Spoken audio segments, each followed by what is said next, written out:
আচ্ছা, আমরা তাহলে শুরু করি। ওকে, স্যার।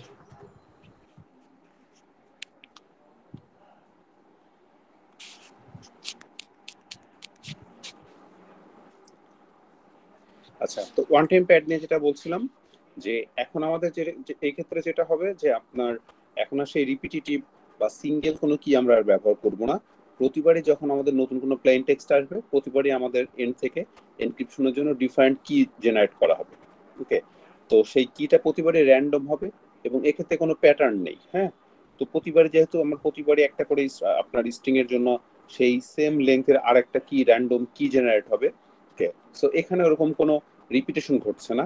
এর ফলে আমি যদি ডিসাইফারিং করতে যাই, কেউ সহজে জানতে পারবে না যে আমার আসলে কোন প্যাটার্নে আমার এই স্ট্রিং এর জন্য আমার হচ্ছে যে কিওয়ার্ডটা জেনারেট করা। যেমন দেখেন, এখানে আমার প্লেন টেক্সট হচ্ছে যে এটা। ওকে, সো এই প্লেন টেক্সটকে আমি হচ্ছে যে এই যে এটার জন্য একটা র্যান্ডম কি জেনারেট করা হয়েছে। এই র্যান্ডম কি ব্যবহার করে আমার সাইফার টেক্সটটা জেনারেট করা হয়েছে। এরপরে যদি আমার আবার নতুন কোনো মেসেজ পাঠাতে হয়, তাহলে তার জন্য আমি আবার নতুন করে আমার এন্ড থেকে আমার সফটওয়্যার কি করবে, এই কি জেনারেট করবে, এবার আবার নতুন কি জেনারেট হবে। ওকে, এবং সেই কি দ্বারা আমার এই মেসেজটা ডিক্রিপ্ট হবে। তাহলে দেখেন, প্রতিবারই যখন আমার মেসেজ আমার ইন্টারনেট ওভার দ্য ইন্টারনেট যাচ্ছে, ওকে, তো তখন আমার প্রতিবারই দেখেন, প্রতিবারই কিন্তু আমি র্যান্ডম র্যান্ডম সেন্টেন্স বা কি বলে স্ট্রিং ব্যবহার করছি, এবং প্রতিবারই কিন্তু আমার ডিফারেন্ট স্ট্রিং তৈরি হচ্ছে। সেই ডিফারেন্ট স্ট্রিং এর জন্য আমার ডিফারেন্ট সাইফার টেক্সট জেনারেট হচ্ছে। তাহলে আপনি যদি থার্ড পার্টি কখনো এই ইন্টারনেটের মাঝখানে বসে আমার মেসেজটা পড়তেও থাকেন, ওকে, আপনি কিন্তু জানতে পারবেন না যে আসলে কিটা কোন মানে পদ্ধতি ফলো করে কি জেনারেট করা হচ্ছে, এবং আসলে কি এর প্যাটার্নটা কি, কারণ আমার কিন্তু কি সেম না, প্রতিবারই কিন্তু ডিফারেন্ট কি জেনারেট হচ্ছে। সো এই জন্য আমরা ওয়ান টাইম প্যাডকে নর্মালি যেটা বলে থাকি যে ওয়ান টাইম প্যাড হচ্ছে আনব্রেকেবল, এটাকে কখনোই ব্রেক করা পসিবল না। ওকে, সো ওয়ান টাইম প্যাডটাকে আপনারা বুঝতে পেরেছেন?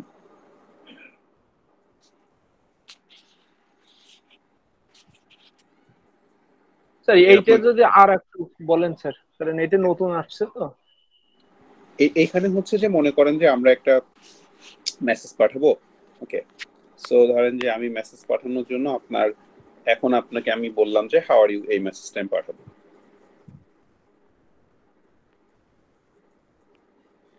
সো ধরেন যে আপনি হাউ আর ইউ এই মেসেজটা পাঠাতে চান। ঠিক আছে, তাহলে এখন আমি যে এই মেসেজটা পাঠাবো, এটার জন্য আমাকে একটা কি জেনারেট করতে হবে। ওকে, সো কিটা জেনারেট করার জন্য আমি যেটা করব যে এখন এই টেক্সটের জন্য এই টেক্সটের লেংথ যত, ওকে, তত লেংথের আমি একটা স্ট্রিং জেনারেট করব, এবং মনে করেন সেটা এ বি সি আর D E F G H I. Okay, sir তাহলে এইটাকে এখন আমি নিজেই জেনারেট করে নিব স্যার? হ্যাঁ, আমার এন্ড থেকে আমার যে অ্যালগরিদম আছে সেই অ্যালগরিদম জেনারেট করে দিবে। ওকে, জি আমার সিস্টেম মানে জি স্যার। সেন্ডার সে কিটা জেনারেট করে দিবে। ওকে, সো তাহলে কিটা জেনারেট হবে, এরপরে কি হবে, এইচ আর এ, ও আর বি, ডাব্লিউ আর সি, এদেরকে যোগ করা হবে, যোগ করে 26 দ্বারা ভাগ করা হবে। ওকে, তার জন্য আপনি একটা টেক্সট পাবেন, এ এবং ডি, আর এবং ই, ই এবং এফ, এভাবে আপনি পাবেন। ওকে, এখন এটা তো দেখেন, আমরা এখন কি ব্যবহার করেছি, A B C D E F G H I. এখন পরবর্তীতে আপনি হয়তো আবার মেসেজ পাঠাতে যাচ্ছেন যে what are you doing. Okay, এখন তাহলে আমার কি কি হবে, এখন সেম সিস্টেম দেখবে যে আপনি যত লেংথের মেসেজ পাঠাচ্ছেন, সেই সেম লেংথের আমি আরেকটা র্যান্ডম কি জেনারেট করে দেবো। সেটা মনে করেন যে A B D E F, okay, X Y Z W V, এরকম। তাহলে প্রতিবারই আমি যখন নতুন সেন্টেন্স পাঠাচ্ছি বা নতুন মেসেজ পাঠাচ্ছি, প্রতিবারই আমার র্যান্ডম একটা স্ট্রিং বা কি জেনারেট হচ্ছে, সেই কি এর সাথে আমার প্লেন টেক্সটটা যোগ হবে, যোগ হয়ে আমার সেটা সাইফার টেক্সটে কনভার্ট হবে। এর ফলে আমি যদি কখনো মনে করেন আমি থার্ড পার্টি, এদিক থেকে আমি আপনার মেসেজ পড়বো, সো আপনি মেসেজ পাঠাচ্ছেন, আমি আপনার এনক্রিপ্টেড মেসেজগুলো দেখছি এবং প্যাটার্ন খোঁজার চেষ্টা করছি আসলে কোন কি ব্যবহার করে বা কিভাবে এই প্যাটার্নগুলো জেনারেট হচ্ছে। আপনি কিন্তু কখনোই ধরতে পারবেন না, কেন? কারণ আমার প্রতিবারে আমার র্যান্ডম কি জেনারেট হচ্ছে। ওকে, সো আমার কি এর মাঝে কোনো আপনার হচ্ছে যে সাদৃশ্য নাই যে এরকম প্যাটার্ন বা এরকম সিকোয়েন্স ফলো করে গেলে আমি এই কি দ্বারা ব্রেক করতে পারবো, কারণ আমার কিটা প্রতিবারই নতুন। সো ওয়ান টাইম একটা কি একবারই ব্যবহার করা হচ্ছে একটা মেসেজকে পাঠানোর জন্য। সেকেন্ড টাইম সেটাকে আর ব্যবহার করা হচ্ছে না। এর ফলে আমার পুরো সিস্টেমটা আনব্রেকেবল। ওকে, এখন কি বুঝতে পেরেছেন? জি স্যার, ক্লিয়ার এখন। আচ্ছা, তাহলে এটা হচ্ছে ওয়ান টাইম প্যাড। তো এই জন্য ওয়ান টাইম প্যাডকে আনব্রেকেবল বলা হয়, কারণ প্রতিবারই আমার র্যান্ডম ডাটার জন্য র্যান্ডম কি জেনারেট হচ্ছে এবং এই সেম কি কখনোই তৈরি হবে না,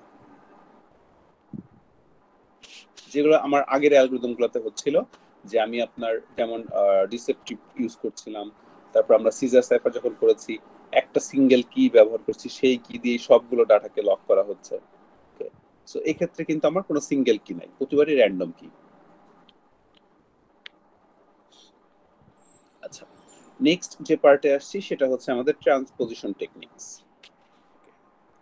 তো ট্রান্সপোজিশন টেকনিক্সটা হচ্ছে যে আসলে আমরা পজিশনটাকে এমন ভাবে আমরা দেখেন যে আমরা একটা মেসেজ পাঠাতে চাচ্ছি, মেসেজটা কি এখানে লেখা আছে, কোথায় যেন দেখেছিলাম,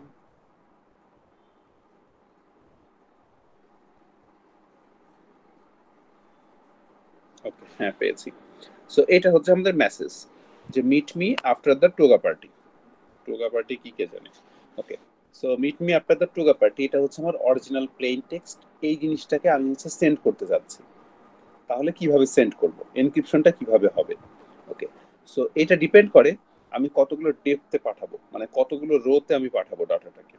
সো দেখেন যে আমি এই যে এইখানে আমরা যে মেসেজটা আমরা এনক্রিপশনের জন্য সাজিয়েছি, এটার ডেপথ হচ্ছে 2। তার মানে দুইটা লাইনে সাজানো হবে এবং দুইটা লাইনে সাজানো হয়েছে দেখেন ডায়াগোনাল বরাবর।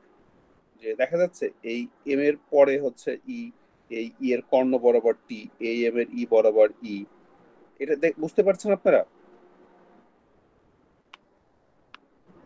দেখেন তো এই সিকোয়েন্সটা বুঝতে পারছেন কিনা। স্যার বুঝতে পারছি স্যার। এখন মানে এরপরে যদি আমি কিছু লিখি সেটা আসলে কিরকম আসবে, মনে করেন এই ই এর কর্ণ বরাবর আসবে, এই টি এর কর্ণ বরাবর আসবে, এইভাবে আসবে। ওকে, এইখানে আসবে, এটার জন্য এখানে, এটার জন্য এখানে, এটার জন্য এখানে, এটার জন্য এখানে, এটার জন্য এখানে, এটার জন্য এখানে। ওকে, সো আবার আপনার একটা ক্যারেক্টার কমে যাবে। মানে ছোটবেলায় যে আমরা এরকম স্টার আঁকাতাম না, মনে আছে? জি স্যার। স্যার তার মানে এক লাস্ট যে এক সময় একটা ক্যারেক্টার থাকবে। একটা সিঙ্গেল ক্যারেক্টার হয়ে যাবে। ওকে, হ্যাঁ সো স্যার। আপনি ডেপথ যত বেশি নিবেন প্রথম দিকে, ওকে, তত আপনার হচ্ছে যে স্ট্রিংটা বড় হতে থাকবে। সো এটাকে এইভাবে সাজানো, তাহলে আমার পুরো মেসেজটাকে আমি কি করব, যে দেখেন আমার মেসেজটা হচ্ছে meet me after the toga party. So M উপরে, তার নিচে থাকবে তার পরের ক্যারেক্টার, তার তার উপরে থাকবে তার পরের ক্যারেক্টার, তার নিচে থাকবে তার পরের ক্যারেক্টার। দেখেন পুরো এখানে এম, এখানে ই, এখানে ই, তারপরে টি, তার মানে এইটুকু মিলে হচ্ছে মিট। ওকে, এরপর দেখেন এখানে হচ্ছে মি, তাহলে মিটা দেখেন কিভাবে সাজানো হয়েছে, এখানে এম এর ডায়াগোনাল বরাবর ই, বোঝা যাচ্ছে? হ্যাঁ স্যার, বোঝা যাচ্ছে। ওকে, তো এইভাবে আমি পুরো সেন্টেন্সটাকে সাজিয়ে ফেলবো। সাজিয়ে ফেলার পরে এবার হচ্ছে আমি লাইন বাই লাইন ক্যারেক্টার গুলোকে নিব। লাইন বাই লাইন যদি ক্যারেক্টার গুলোকে নিই কি কি পাবো, M E M A T R H T G P R Y. Okay, so দেখেন এই যে লাইন বাই লাইন নিয়ে আমি হচ্ছে যে আমার মেসেজটাকে এনক্রিপ্ট করে ফেলছি। এরপরে হচ্ছে কি আছে, ই টি E F E T E O double A টি, এই যে দেখেন ডাবল এ টি। তাহলে আপনার পুরো সেন্টেন্সটা এখন কি হয়ে গেল, সাইফার টেক্সট। এটা হচ্ছে আপনার সাইফার টেক্সট।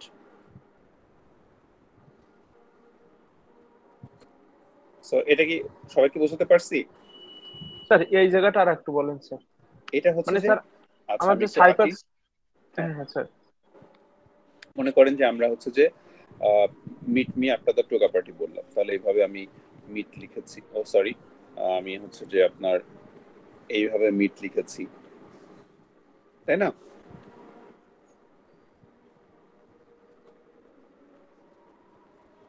এইভাবে আমি লিখেছি এরকম।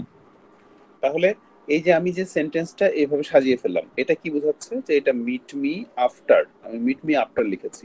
ওকে, তো এখন আপনি যখন সাইফার টেক্সট জেনারেট করবেন, তখন আপনাকে যেটা করতে হবে লাইন বাই লাইন। তার মানে আমার এখন কি, আমার সাইফার টেক্সটটা হবে M E M A T R E T E F E.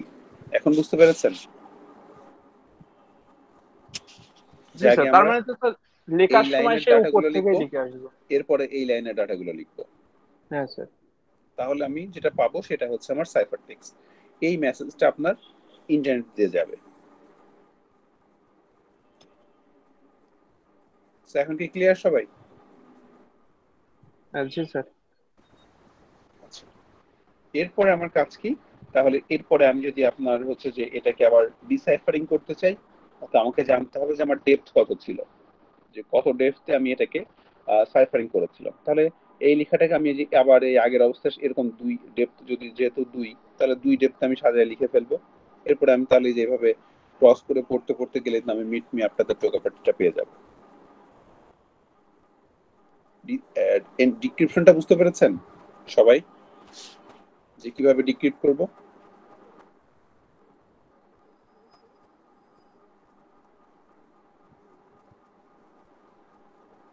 এই ডিক্রিপশনের পার্টটা বুঝতে পেরেছেন কিনা?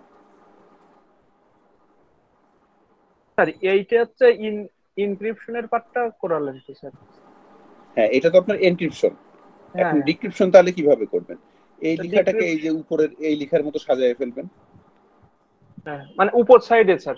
হ্যাঁ, সাজিয়ে আচ্ছা আচ্ছা। ফেললে আপনি হচ্ছে যে এরপরে যে যেভাবে পড়েছেন অ্যাঙ্গেল করে এইভাবে পড়তে পড়তে যাবেন। অর্থাৎ হ্যাঁ মেসেজটা পড়বেন, আসলে কিভাবে মেসেজটা পড়বেন হচ্ছে আপনি এইভাবে, অর্থাৎ এইভাবে নামবেন, এইভাবে উঠবেন, এইভাবে নামবেন, এইভাবে উঠবেন, এইভাবে একটা সাইন ওয়েভ তৈরি হবে, মানে অনেকটা সাইন ওয়েভের মতো এইভাবে। অর্থাৎ এইখানে যে ক্যারেক্টার আছে, এইখানে যে ক্যারেক্টার আছে, এইখানে যে ক্যারেক্টার আছে, তারা হচ্ছে আপনি এভাবে পড়তে পড়তে যাবেন, তাহলে এটা কি হয়ে যাবে? মিট। বুঝতে পেরেছেন? তাহলে জি আপনি এই স্যার। যে হ্যাঁ। জি স্যার। এনক্রিপশনের জন্য যে সাইফার টেক্সটটা পেলেন, এইটাকেই তো আবার এই যে আপনি এইভাবে সাজাবেন না, এইভাবে আপনাকে সাজাতে হবে। তাহলে কিভাবে সাজাবেন? আপনাকে তাহলে জানতে হবে যে আপনার ডেপথ কত ছিল, কত ডেপথে আপনি মেসেজটাকে এনক্রিপশন করেছিলেন, ডেপথ 2 তে।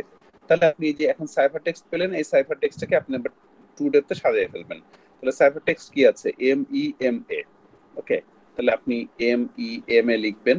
ওকে, এরপরে কি আছে? টি আর, টি আর, এরপরে আপনি আবার ই টি ই এফ ই। এখন আপনি এইভাবে এইভাবে করতে করতে যান, তাহলে আপনার মেসেজটা পেয়ে যাবেন। বুঝতে পেরেছেন? জি স্যার।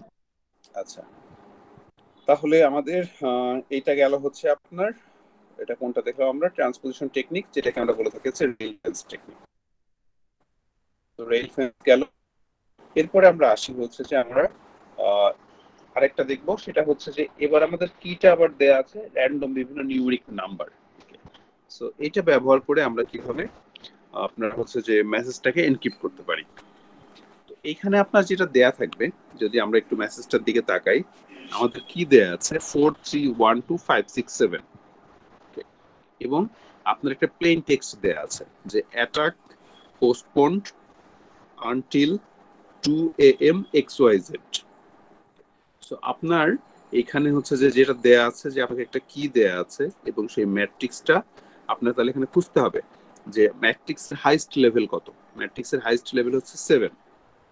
ওকে, এবং আপনি তাহলে কি করবেন? এবং আপনি দেখেন যে এখানে আপনি হচ্ছে যে রো কয়টা নিয়েছে? রো 4টা নিয়েছে। So, আমরা তাহলে দেখব যে আমাদের কিটা কত আছে, সেই কি অনুযায়ী আমি আমার সাইফার টেক্সটটাকে তৈরি করব। কিরকম? মনে করেন যদি এরকম হয় যে আমি বললাম যে আপনার কি হচ্ছে 4312। ওকে, এখন আপনি আমাকে মেসেজ সেন্ড করতে চান, কি লেখা যায় যে,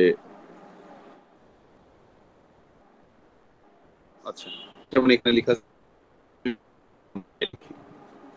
your video call is being recorded. এই মেসেজটাকে আমি সেন্ড করতে চাই। আমার কিওয়ার্ড হচ্ছে 4312। তাহলে আমি যেটা করব যে আমাকে চারটা চারটা করে, দেখেন আমার টোটাল এখানে কতগুলো আপনার ইয়ে আছে, কি বলে, কলাম কতগুলো আছে মেসেজে, আমার যে কিটা ব্যবহার করা হয়েছে 4টা না? এই একটা কলাম, এই একটা কলাম, এই একটা কলাম, এই একটা কলাম, টোটাল 4টা কলাম। ওকে, সো আমার যে কিওয়ার্ডটা দেওয়া আছে আমি সেই কলাম বরাবর আমার টেক্সটগুলোকে লিখতে থাকবো। তাহলে আমার যদি এটা হয় 4312 আমার কিওয়ার্ড হয়, আমি তাহলে লিখে ফেলি যে your video call is being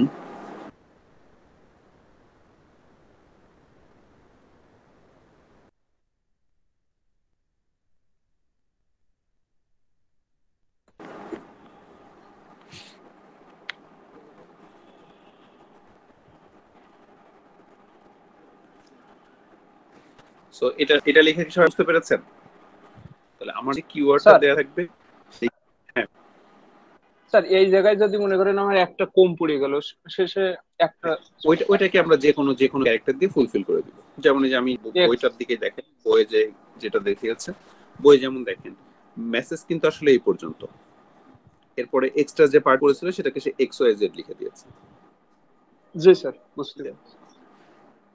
তাহলে আমরা হচ্ছে যে ওইভাবে আমরা আমাদের মেসেজ জেনারেট করে ফেললাম। এখন হচ্ছে আমার তাহলে কিটা কি রকম হবে। ওকে, সো আমরা তাহলে এখন যে সাইফার টেক্সটটা জেনারেট করব সেটা আসলে কিভাবে জেনারেট করব।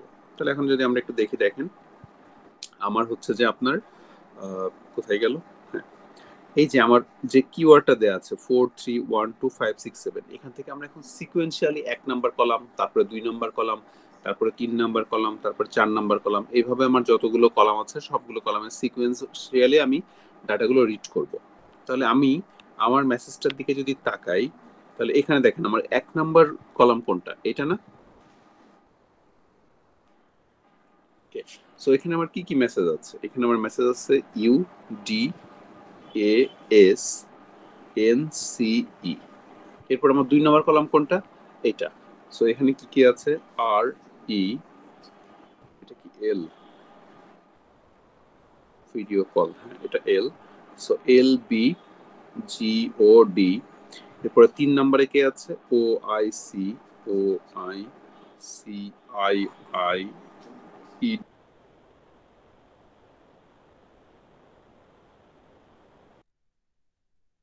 ডি।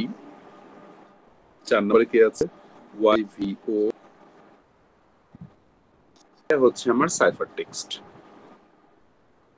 সবাই বুঝতে পেরেছেন যে আপনার যে কিটা দেয়া থাকবে সেই কি এর আপনি একদম 1 থেকে শুরু করবেন, 1 2 3 4 এইভাবে সিকোয়েন্সিয়ালি যতগুলো কলাম আছে সবগুলো কলামের কলাম ওয়াইজ ডাটাগুলোকে আপনি এক এক করে লিখতে থাকবেন। তাহলে আপনি যেটা পাবেন সেটা হচ্ছে আপনার সাইফার টেক্সট। এই মেসেজটা এখন আপনার ইন্টারনেট দিয়ে যাবে। সো এই পার্ট কি সবার কাছে ক্লিয়ার? জি স্যার, ক্লিয়ার আছে। এখন তাহলে যদি বলি যে আমি ডিক্রিপ্ট করতে চাই, তাহলে ডিক্রিপ্ট কিভাবে করব, তাই না? তাহলে ডিক্রিপ্ট করতে হলে সেম ভাবে আমার কিটা জানতে হবে। ওকে, সো আমি যদি কিটা জানি তাহলে আমি কি করব, যে আমার কিটা দেখেন কি হচ্ছে 4312। তাহলে আমি কি এর 1 নাম্বার কলামের আগে সবগুলো ডাটা ফুলফিল করব, তারপরে 2। এখন দেখেন আমি যদি এখানে কি করি, আমার কিটা বসায় নিলাম, আমি ডিক্রিপ্ট করতে যাচ্ছি, এই যে এই সাইফার টেক্সট আসছে। তাহলে আমার কাজ হচ্ছে যে এইখান থেকে আমি আগে কি করব, যে আমার এই যে U D A S N C E R E বসায় নিলাম।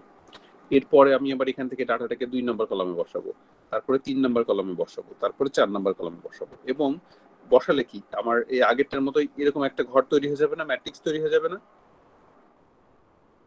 জি স্যার।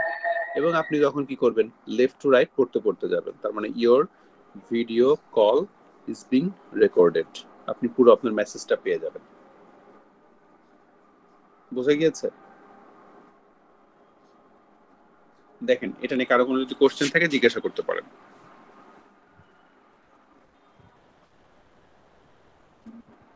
কারো কোনো কোশ্চেন আছে এটা নিয়ে? না স্যার, ঠিক আছে। আচ্ছা, এটাকে আমরা আরো আরো একটু সিকিউর করতে পারি। বইতে যেমন দেখিয়েছে যে এইখানে হচ্ছে তো আমরা একবার ট্রান্সপোজ করেছি, তাই না? ট্রান্সপোজিশনটা একবার হয়েছে। আমি যদি এটাকে আরো একবার ট্রান্সপোজ করি, যে আমি যে সাইফার টেক্সটটা পেলাম সেই সাইফার টেক্সটটাকে আমি আবার আমার কি এর উপরে অ্যাপ্লাই করব, অ্যাপ্লাই করে সেকেন্ড টাইম আমি আবার সাইফার টেক্সট বানাবো। তার মানে এই যে আমি যে আউটপুটটা পেয়েছি এটাও কিন্তু একটা সাইফার টেক্সট, বাট এটা কিন্তু আরেকটা সাইফার টেক্সটকে আমি এনক্রিপশন করে এটা পেয়েছি, তার মানে আপনার ডাবল লেয়ার সিকিউরিটি তৈরি হলো। বুঝতে পারছেন আমার কথাটা? সো আপনি যদি মাল্টিপল টাইমস এরকম আপনি হচ্ছে যে এনক্রিপশন করেন, তাহলে আপনার ততগুলো লেয়ার তৈরি হবে সিকিউরিটির। ওকে, সো আপনার সিকিউরিটিটা তত স্ট্রেংথ তত বাড়বে। বাট এর ফলে কিন্তু আপনার আবার টাইম কনজিউমিং। ওকে, সো টাইমটা কিন্তু আপনার বেশি লাগবে ডিক্রিপ্ট করতে, কারণ আপনাকে অনেকবার ডিসাইফারিং করতে হবে। সবাইকে আমার কথাগুলো বুঝতে স্যার পেরেছেন? আমরা কি স্যার হ্যাঁ, বুঝতে পেরেছি স্যার, আমরা কি স্যার যে কোনো একভাবে করলে হবে না, মানে আবার এই যে নিচে যেটা দেখালেন এইভাবে করা লাগবে আবার? এটা আপনার কোশ্চেনের উপর ডিপেন্ড করবে। পরীক্ষার খাতায় কোশ্চেনে যদি বলা থাকে যে আপনি এরকম দুইবার এনক্রিপশন করেন সেম কি ব্যবহার করে, ওকে, তাহলে আপনাকে দুইবার করতে হবে। জি স্যার। বাট টেকনিকটা তো আপনারা বুঝতে পেরেছেন। জি বুঝতে পেরেছি। ওকে, আচ্ছা, আমরা লাস্ট যেটাতে আসবো আজকে সেটা হচ্ছে রোটর মেশিন। তো রোটর মেশিনটা বোঝার জন্য আপনাদেরকে আমি একটা মুভি দেখতে বলেছিলাম প্রথম দিকেই, দ্য ইমিটেশন গেম, দেখেছিলেন? জি স্যার দেখছিলাম। ওকে, সো ইমিটেশন গেমে আপনি দেখেছেন যে অ্যালান টিউরিং যখন কি গুলা জেনারেট করে, সে হচ্ছে মেশিনের রোটর গুলাকে ঘোরাচ্ছিল, এবং ওই রোটরে আমি যদি ছবি দেখাই, এখানে তো ছবি নেই। সো ওই রোটরের আপনার গোল করে লেখা থাকে যে এ টু জেড পর্যন্ত। রোটরটাকে আপনি আপনার মতো করে কাস্টমাইজ করতে পারেন।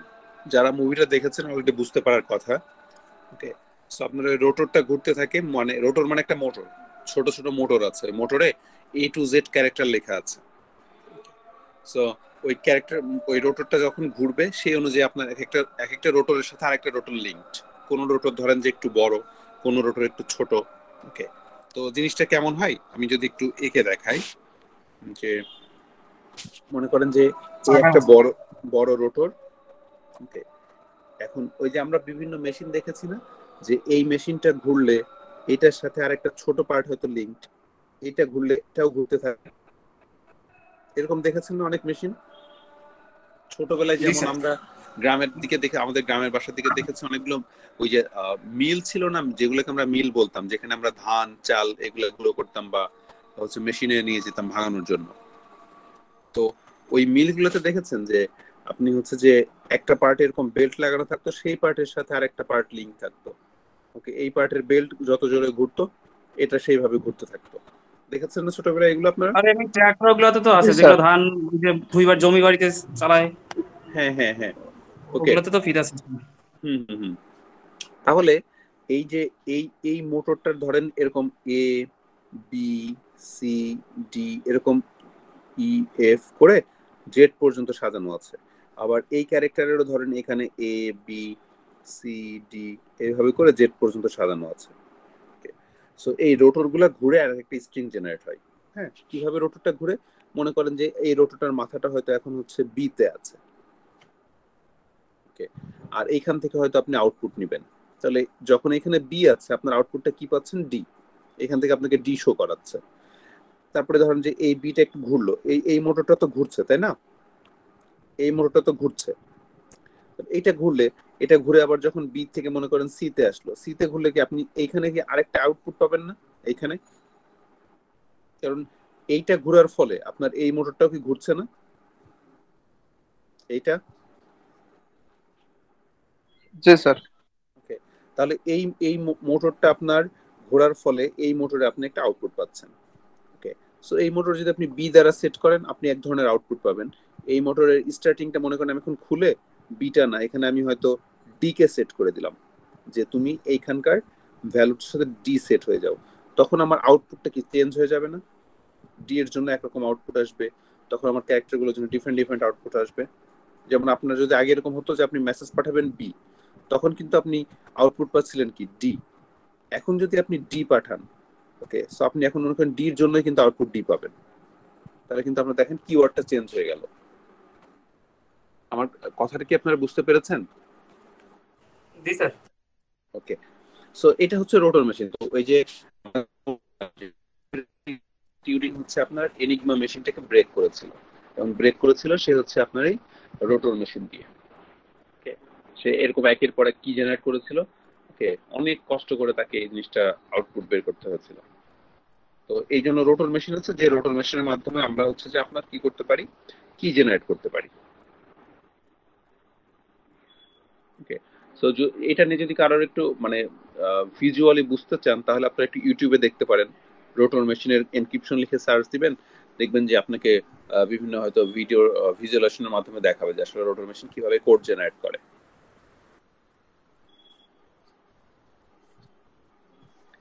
আচ্ছা, এটা গেল রোটর মেশিন। এরপরে লাস্ট যেটা আছে আমরা যেটা বলি হচ্ছে স্টেগনোগ্রাফি, যেটা নিয়ে আমি মনে হয় লাস্ট ক্লাসে একটু কথা বলেছি, যে যখন আসলে আমাদের কাছে কোনো টেকনোলজি ছিল না, যে আমরা কোনো প্রকার রোটর মেশিন ছিল না, ওকে, আমাদের কাছে এত এনক্রিপশন অ্যালগরিদম ছিল না, তখন আমাদের প্রসেসরগুলো এত ফাস্ট ছিল না, তখন আমরা যেটা করতাম যে আমরা কিছু ট্রিক্স বা ম্যাজিক টাইপের কিছু অ্যাপ্লাই করতাম। ওকে, সেইগুলাকে মেইনলি আমরা বলে থাকি স্টেগনোগ্রাফি। যেমন ক্যারেক্টার মার্কিং, যে বলেছে selected letters of printed out type written text আর over written in pencil. Okay, এরপর ইনভিজিবল ইঙ্ক, যেমন ওই যে বলেছিলাম যে আপনি একটা কাগজের উপরে একটা কলম দিয়ে লিখবেন, সেটা ইনিশিয়ালি বোঝা যায় না, যখন আপনি সেটাকে হয়তো তেলে ভেজাবেন বা পানিতে ভেজাবেন সেই লেখাগুলো স্পষ্ট হয়ে ওঠে। ওকে, সো আপনি চাইলে এরকম এগুলো ব্যবহার করতে পারেন। ঠিক আছে, তারপরে হচ্ছে যে আমাদের আর কি আছে, যেমন যে বলেছিলাম যে আপনার দেখেন এখানে আমার একটা মেসেজ আছে, এখানে কিন্তু আমি একটা কেমন আছো, ওকে, তোমাকে অনেক ধন্যবাদ, এরকম টাইপের একটা মেসেজ লেখা, কিন্তু এখানে হয়তো আমি যে এনক্রিপ্টেড মেসেজটা দিতে যাচ্ছি সেটাতে এখানে লুকানো আছে। ওকে, সো হয়তো এরকম হতে পারে কি যে প্রতিটা ওয়ার্ডের ফার্স্ট ক্যারেক্টার নিয়ে আমার পুরো মেসেজটা তুমি পড়বা, তাহলে তুমি আমি কি বলতে চেয়েছি সেটা বুঝতে পারবা। সো এটা হচ্ছে আপনার এক ধরনের এনক্রিপশন। ওকে, সো আগেকার দিনে আমার যখন কোনো এরকম ফিক্সড কোনো অ্যালগরিদম ছিল না, আমরা এই জিনিসগুলো ব্যবহার করতাম।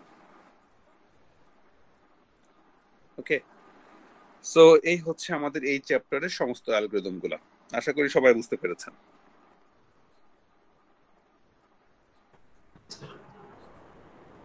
কারো কোনো কোশ্চেন থাকলে জিজ্ঞাসা করতে পারেন। কোশ্চেন স্যার এখন তো স্যার সহজ লাগতেছে, কিন্তু পরীক্ষার সময় স্যার কোশ্চেন থাকবে না মনে হয়।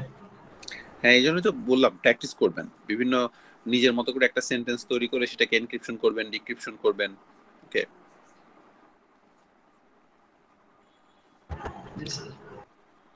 স্যার এই শেষের যেটা শিখালেন হ্যাঁ স্যার, এইটাই মূলত স্যার হচ্ছে আগের গুলো, যেমন স্যার আমরা বিভিন্ন এইভাবে অ্যালগরিদম করলাম, তো এইটার মানে মূল জিনিসটা তো স্যার বুঝতে পারলাম না যে কিভাবে, কোনটা? মানে শেষে যেটা করলেন স্যার এই যে ডিয়ার জর্জ এইগুলা। হ্যাঁ, এখানে তো কোনো এটা অ্যালগরিদম হচ্ছে নেই, প্রতিটা ফার্স্ট এখানে ওয়ার্ড। হচ্ছে আপনি, এখানে কোনো ও অ্যালগরিদম আচ্ছা, নেই এই তো। অ্যালগরিদম নাই স্যার, মানে ওই যে বুঝালেন যে প্রত্যেকটা ফার্স্ট লেটার যা হবে ওই ওই ইন্ডে যে থাকবে ওকে জানা থাকলে সে বুঝতে পারবে। হ্যাঁ, সে সে জানবে আমি যে মেসেজটা পাঠিয়েছি সেই মেসেজের তুমি প্রতিটা ওয়ার্ডের ফার্স্ট ক্যারেক্টার গুলোকে নিবা, নিয়ে সেগুলো নিয়ে পড়বা, তাহলে তুমি বুঝতে পারবে আমি কি বলতে চেয়েছি। আচ্ছা আচ্ছা, ঠিক আছে ওকে, স্যার, বুঝতে বা পারছি। এমন হতে পারে যে বললো যে ফার্স্ট ক্যারেক্টার না, একদম লাস্ট ক্যারেক্টার নিবা।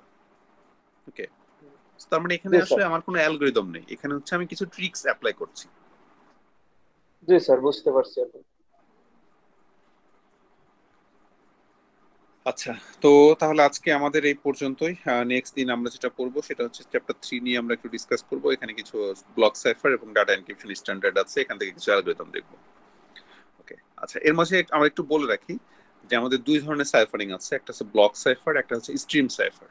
ওকে, তো ব্লক সাইফার হচ্ছে যে এই যে দেখেন আমরা এখন পর্যন্ত যতগুলো অ্যালগরিদম পড়েছি, আমরা কি করছি, আচ্ছা এর মাঝে কিন্তু আবার কিছু স্ট্রিমও আছে, যে আমি পুরো সেন্টেন্সটাকে একবারে ধরে আমি এনক্রিপশন করছি না, যে পুরো সেন্টেন্সটাকে একবারে নিয়ে আমি এনক্রিপশন করছি।